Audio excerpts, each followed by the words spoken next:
Ladies and gentlemen, I have some very important news for you. We are finally receiving updates on the 1.17 Caves and Cliffs update, which has been discussed about in the Minecraft Live, and if you haven't seen it, well, I really don't know what to say then. And yeah, so this is Snapshot 20w45a. Now the actual 1.17, the full release of this update will actually come out in June or whatever, the summer of 2021, which is about 6 or 7 months away from now. But right now we are receiving these snapshots, and this is Snapshot 20w45a. Now we really haven't seen any of the new cave and cliff, the new generation types, but we have seen some of the new blocks, which are some of the copper variants and the copper ores. We have some Amethyst Geode stuff as well, and some other new more quirky blocks and items. We are going to visualize all of them today. So let's begin by first talking about the copper ore. Now basically it is similar to any other ore like the iron ore or the gold ore, and you can basically smelt it inside of a furnace, and then you can get yourself some copper ingots. Now next to me you can also see that there is a copper block. Now how you craft a copper block is actually you take 9 copper ingots, just like any other regular block like iron or gold. You just take it inside of a crafting table, and then you just place it there, and then you got a copper block. Nice. Now the copper block has some of its variants, which I will actually show you inside of my inventory. So if I go to the inventory and search copper, there you can see we have got so many different variants of all of this. So we have got the copper block, then we got the cut copper block, then we also got the waxed, and we also got its cut variant as well, which is really nice. Now we are going to discuss all of them right now. So how you make the cut copper block is basically you use another crafting recipe. You place 4 copper blocks inside of the regular crafting grid, and you get cut copper blocks. Basically 4 of them gives you 4 cut copper blocks, so it's a 1:1 ratio, which is really nice. So the cut copper texture is somewhat like a grid, which is different from the normal copper block, and it also seems like when you look at this at the first glance, seems to have some bolts or something's like screwed into it. Well, let's not look at the textures. Now you can actually also prevent copper from oxidizing. Now if you don't know, copper can actually oxidize into different states. So if we actually check inside of our inventory, we can see that we have all of these different kinds of weathered copper blocks. You can see that lightly weathered, then you have semi-weathered, and then you have the weathered copper block. Basically you have all of these oxidation states inside of copper. Now to prevent this from happening, you need to take your copper blocks, and then you can just place a honeycomb with it inside of the crafting table, doesn't matter where it is, and you actually get the waxed copper. Now the waxed copper basically means that there's actually a layer of wax, which actually doesn't appear to be that there is a layer of wax, but this prevents the copper from oxidizing, and you can actually keep it in the state that you want to. So basically all of the 4 states can actually be waxed, and then you can use copper as normal, like just iron blocks and gold blocks, which actually don't rust on any of that sort. Really nice addition. So after this, let's move on to some of the new additions, such as the tinted glass. Now on the first glance it might look like some kind of darker glass variant. Yeah, the texture also seems quite clearer, but it's also slightly black shaded. Now I really don't know if you could dye this glass. Currently there is no feature which actually tells you how to dye this glass, but you can actually see it's kind of more opaque than the regular glass, because below this you can actually see that grass has actually turned into dirt, which actually could be useful. Maybe it might cause some light changes, and that will make things darker on the inside, which could be useful for making any mob farms. Right, so now we also have the Amethyst Geodes and stuff, which I'll be actually showcasing you while going inside of an actual Amethyst Geode. So right now we are actually inside of an actual Amethyst Geode, which is actually generated on the side of a ravine, which creates a good access point.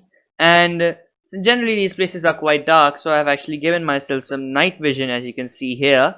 And yeah, so let's talk about the new Amethyst Geodes which have been introduced. Now these generally consist of the blocks of amethyst from the inside, and these are actually basically spherical things which are consisting of these crystals as well, these crystal growths which actually naturally grow. So you can actually create a farm for amethyst inside of these geodes. Now I'm not really sure that if you can break the amethyst blocks and then you can just take them somewhere else and then have the amethyst crystals growing on top of them. Now that is something which was actually discussed about in the Minecraft live. Whether you can move this around or not, I have no idea about that right now, but I'll soon find it out. And you can also see that outside of these geodes, there's some new type of rocks which generate. So this rock is the calcite one, the white one, and then you have an outer layer which is called tuff block. So the tuff and the calcite are actually new variants of stones.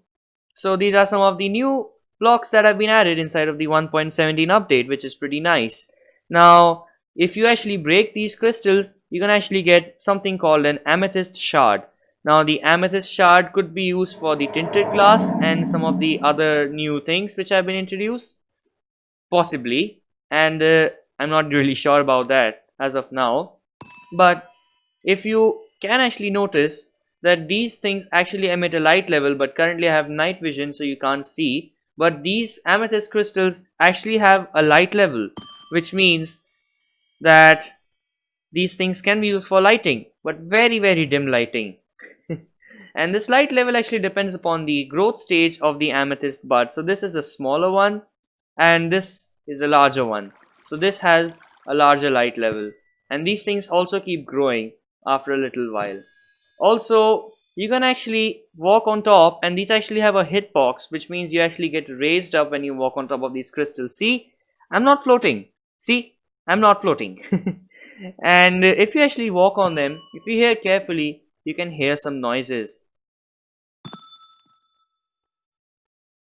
Heard that? There are some kind of twinkling noises of these crystals when you actually walk on them. Pretty realistic.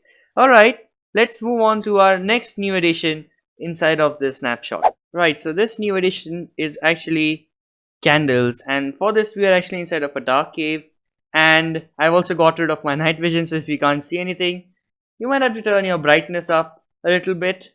And to showcase the candles, you can actually place them on a block just by right click. That noise was quite spooky. So yeah, you can actually place them on a block, and you can actually place them in groups of 1 to 4 like this, and it's just like sea pickles. And also you can light these candles up using a flint and steel as shown here. Now the amount of light level that these candles emit actually depends upon the number of candles, just like sea pickles.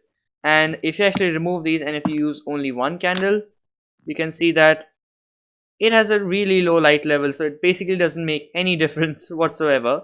But if you add another candle, the light level definitely looks much higher, and if you add more and more, the brightness just completely goes up like real high. Now you can also find candles in the different color variants, so you can see all of these which are ranging from white all the way to black. So basically like all of the different colors of concrete, glass, wool, or whatever you know, it's like that. And yeah, so if we take any one of these candles and light them, let's say the magenta candle, let's go into some darker place here and let's place the magenta candle. I'm not really sure that is it going to emit light of different color. Let's just see. Well, not really. It seems like the light still has the same color, which is actually no color.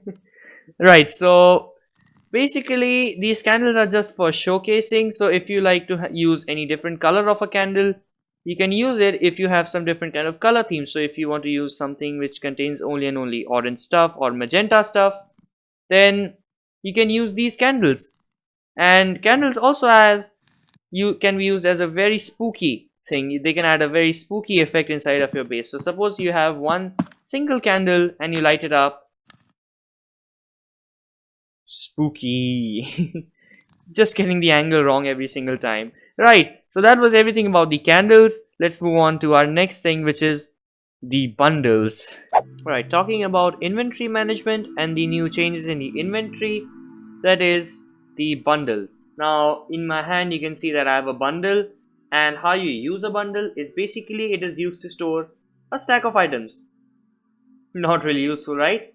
But the interesting part about this stack is that this stack can have multiple types of items, which means this is a really good way of managing your inventory, because then you can actually clear out multiple slots of your inventory using the same bundle. So let's say I have a lot of junk stuff inside of my inventory. Now if I were to store one stack of stuff inside this bundle, what I need to basically do is I need to pick up this bundle and I need to right click on the stuff that I want to pick up. So let's say I had picked up the polished diorite, so I have half a stack of polished diorite. Now there's also a bar which shows underneath this bundle, which shows that how much of the bundle is actually filled. Now I can just fill this with more stuff. Now you can see that I got polished diorite and polished andesite in groups of 32, all inside the same stack. Pretty nice. And if you want to take out all of the stuff from the bundle, you need to right click the bundle and there you go, all of your stuff is out. Now there are some things which actually make this stack quite confusing, because there are certain items in the game which actually stack in groups of different numbers. Let's say ender pearls, which only stack in groups of 16. So here actually I have half a stack of ender pearls. So if I actually drop my ender pearls inside this bundle, even if it has only 8 items inside of it, it's already half filled because we have filled half a stack, which means that I cannot fill another stack or something. I can only fill half a stack. So let's say this andesite, and there you go, it's already full. It only has 8 items, but it only has 40 items, but still it's full because the ender pearl stack was smaller, right? More confusing is that if you want to store non-stackable items, you can only store them in groups of 1, because basically a stack of non-stackable items contains only 1 item. So that is the more confusing part about this. Sad, isn't it? Alright, let's stop talking about the confusing things. Now let's move on to the next thing on this list. Yeah, so moving on, the next item on our list is actually the telescope, or the spyglass as it is named inside of the inventory. So a spyglass is basically like a telescope in real life, and it is basically zoom inside of vanilla Minecraft. Now if you guys have used zoom, basically zoom is only available through Optifine or using some other mods, but now you have zoom inside of vanilla Minecraft. So how you use a spyglass is basically you can right click and I can zoom. I can see really far things quite close. You can see that I can see that wall, I can see that tree in the distance. Pretty nice. So if you have actually not using any mods such as Optifine or any other zoom mods, you can actually use this to create a spyglass. Now how you craft a spyglass is basically you can come to the crafting grid and you can take some copper ingots, and you also need an amethyst crystal. So sorry, an amethyst shard. Yeah, so how you make a spyglass is you basically need to place your copper ingots like this in a vertical line, and then place an amethyst shard on the top, and you get your spyglass. And it seems like they also don't stack. So spyglasses are similar to other items in your, like, such as armor and tools. So the spyglass also does not stack. You can see I'm trying my hardest, but I can't really do it. Right. So I've also actually found out the recipe for the tinted glass. Now how you make the tinted glass is you basically need to go inside of a crafting table, place glass in the middle, and then place amethyst shards on all 4 sides, and there you get 2 tinted glass for 1 piece of glass. This is really nice. And yeah, so that's all of these new additions to the game. Now let's talk about some of the technical changes that have been introduced. Right, moving on to some of the technical changes, let's look at first minecart rails. You can actually see that you can actually place a minecart track in water. Now this feature has not been there in Java Edition for a really long time. It has been there inside of Bedrock Edition, but now it's also there inside of Java Edition. So if you actually go and place a rail underneath water, you can see that the rail can actually stay. Even flowing water does not destroy the minecart track, right, as you can see here. Also, that you can actually have a minecart running underwater, you can actually see that when you actually run it on land, it's actually much faster. So if you give this minecart a push, it travels quite fast, but underwater it actually travels quite slowly. Another new technical change that you can actually find inside of this snapshot is that now you can actually fill a cauldron using a lava bucket. Now earlier you could only fill it using a water bucket, but now you can also use lava. So you can see that when we place lava, it is pretty much the same as placing water, except that when you take a comparator output from this cauldron, this can actually only give a redstone output of signal strength 1, other than 3 for water, because water had different stages of filling inside of a cauldron which had different signal strengths, but lava only has one stage, so a signal strength of only 1 is outputted. So that is actually the last change that I actually wanted to talk about, and that means we have actually reached the end of this video. This was all that I had to show you, and if you like this video, please leave a like down below for this video, and also feel free to subscribe to the Plutonium Plays channel, because your subscriptions are supporting this channel. And yeah, also ring the bell icon if you want, so that you never miss any of my future videos. And in the end, I will see you in the next video. Bye.